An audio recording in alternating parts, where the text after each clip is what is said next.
channel and hit the notification bell to be the first to get all my latest writing tips and videos. And remember, be original. Be a writing original. What's up everybody, Adrian here, back with another video of real-time writing. My snake short story. This is part 6. We're going to pick it up where we left off last video, which was we finished the 1/3 of the movie. So the beginning we're done with. Now this is the first page of the middle. So we're going to find out if Grandpa Jack lives or dies. And let's get started right now. It's going to be a short video. So now we pick it up right in the middle of the movie. So, interior zoo gift shop day. So we are at a zoo. So Will and his girlfriend Liz, teen, way out of his league, browse through the aisles of wacky toys and overpriced gifts. Random wild animal calls heard in the background. So, you see, I introduced this new character, Liz, but you kind of know about her because I mentioned her, in the beginning part. So I even mentioned her name, and I mentioned that it was Will's girlfriend. So now when she actually shows up, you're not 100% like blind. You like remember. You're like, oh yeah, I think someone mentioned her. So now you get to meet her. So speaking of the scene, I mentioned the gift shop. I describe it a little bit, full of wacky toys and overpriced gifts, because that's exactly what every gift shop is. And then also, I give you another description of sound. Now you, picture at a zoo, you constantly hear the animals in the background, like an elephant or monkeys or a lion, or birds like parrots and shit. So you're constantly, you would hear that at the zoo. So now let's get to the dialogue. So Liz says, so why don't you just go find Gabe now? So why don't we just go find Gabe now and you talk to him and patch things up? He can't avoid you forever.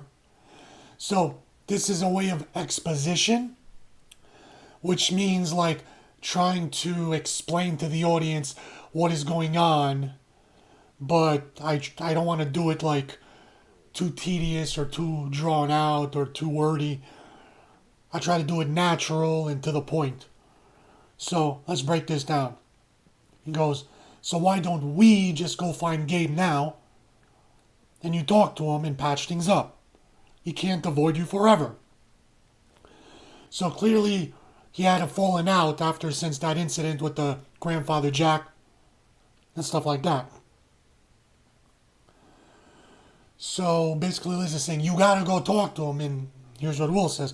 It's like, I already tried today at homeroom before the class trip. So see, I'm telling you now, why are they at the zoo? Just randomly? No, it's a class trip. So I figured out a way to naturally bring it up. So, I already tried today in homeroom before the class trip, on the bus on the way to the zoo, and not to mention all the millions of other times in school before today.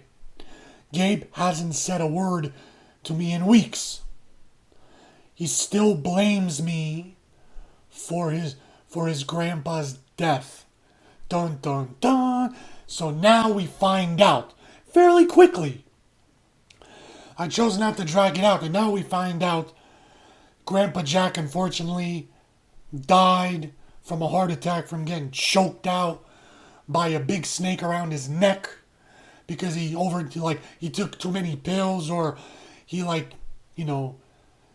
messed up his dosage, and the snake was choking him, and even though Gabe ripped the snake off, tried to give him CPR, he just had a heart attack, he couldn't take it.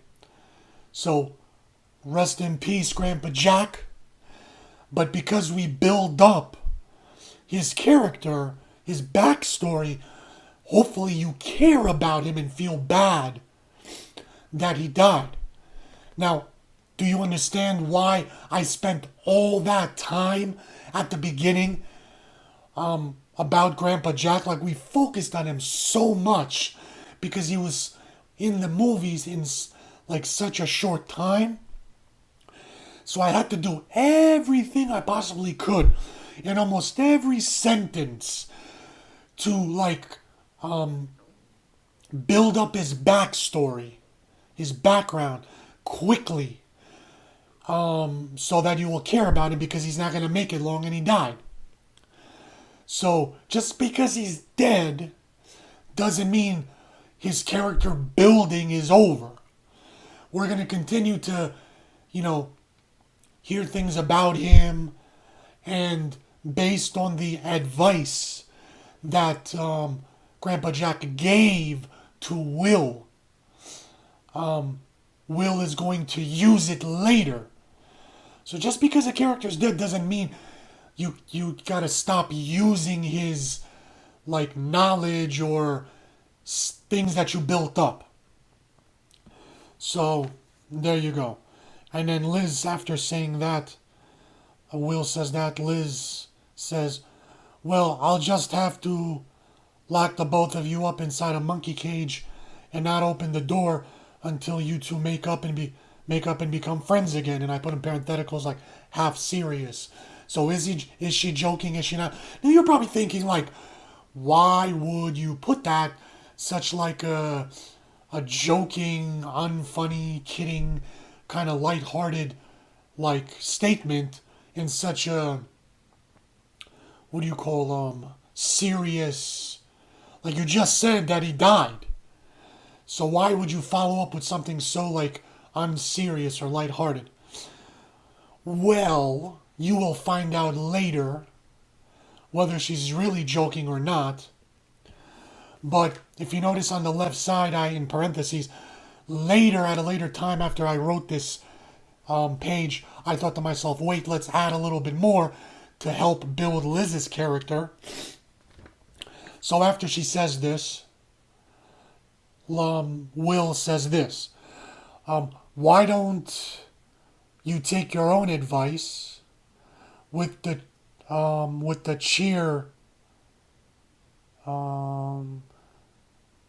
cheerleading squad? Okay, with the cheer squad. So why don't you take your own advice that you just gave to me with the cheer squad? So her advice was, you gotta go patch things up with your best friend, Gabe.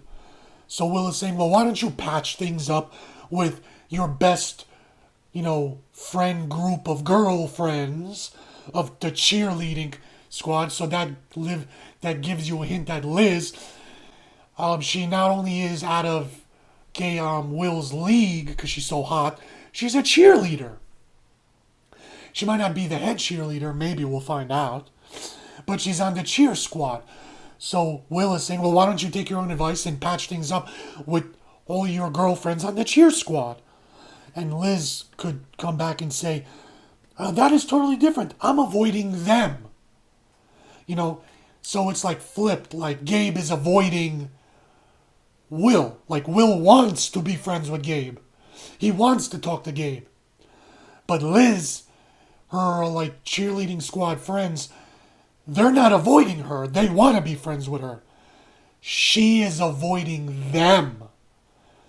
See how I just added another first dimension? So Liz is not just your typical like super hot cheerleader with no backstory, let's move on. No.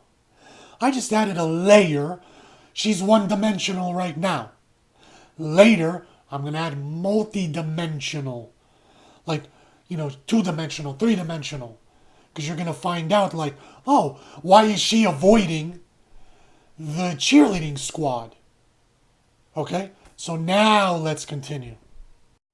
Alright, so let's continue. So, Will chuckles and goes in for a kiss. Liz puckers up. Just as their lips are about to make contact, a tiny, colorful snake appears between them, followed by a ghoulish yelp. Kiss ruined. Now, let me explain this. So I put that in there with the kiss to let you know that they are indeed boyfriend and girlfriend. They're affectionate. They're about to kiss, and then all of a sudden, a colorful snake appears between them, followed by a ghoulish yelp. So kiss your own meaning. So ghoulish yelp is like, he's like, kind of like that. So what happened? It's Marvin jiggling a rubber toy snake. Trying to scare Will because he knows he's afraid of snakes. So it's Marvin jiggling a rubber toy. Neither Liz and Will flinch. Marvin does a second attempt to get a rise out of Will. Fails. Marvin, in parentheticals, mocking. It's like, watch out, Will. The snake will eat you. So he knows that it failed. His attempt to scare Will failed with a colorful rubber toy snake. So he's like just being like a mocking like jerk. He's like, watch out, Will. The snake's about to eat you. You could say it either way. So Will says, nice try, but I'm not afraid of snakes anymore. Especially not rubber ones. Now I put a little thing in parentheses just as like a hint to me. So is Will lying? Maybe not. So later on you'll find out, well, obviously he's not afraid of a rubber snake, but when he says I'm not afraid of snakes anymore, I thought to myself, well, is that true? Maybe I can utilize that later. I don't know. So then Marvin says, well, in that case, you're welcome for helping you overcome your snake phobia. Too bad you just stood there like a bitch and let Gabe's grandpa die. Ooh, so that was a little below the belt.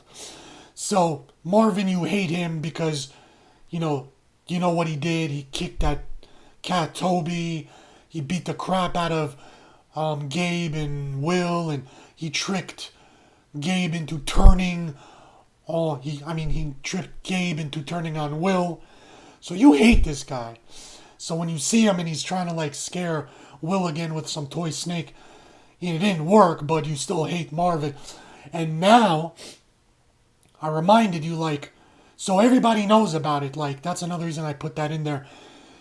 Word got around school that Gabe's grandpa died, and I guess Will is somewhat responsible. So he says that you stood there like a bitch and let Gabe's grandpa die. So you kind of know the narrative that is going on. So let's continue. Alright, so after Marvin just said what he said about to Will, oh, you just stood there and let Gabe's grandpa die, Will responds. So he goes like this. Will erupts in anger, lunges at Marvin, but Liz gets in between them. Liz smacks Marvin across the face. He chuckles. Now, see the difference? Will is not afraid as much anymore of Marvin. When he first met Marvin in the forest with Gabe, Will freaked out and was like, come on, Gabe, let's get out of here. He's going to kill us both. Run! But now, he actually attacked Marvin. He lunged at Marvin. You see the character building, the evolution? I'm telling you guys, you got to listen to me. If you want to know how to build, character development and, all this, in a good story plot, I'm telling you, Plus, like and subscribe if you're enjoying this video. Help me grow my channel. Let's continue. So Liz gets in between them and Marvin says to Will, Liz is here to protect you again? So, I think he mentioned this before in the forest.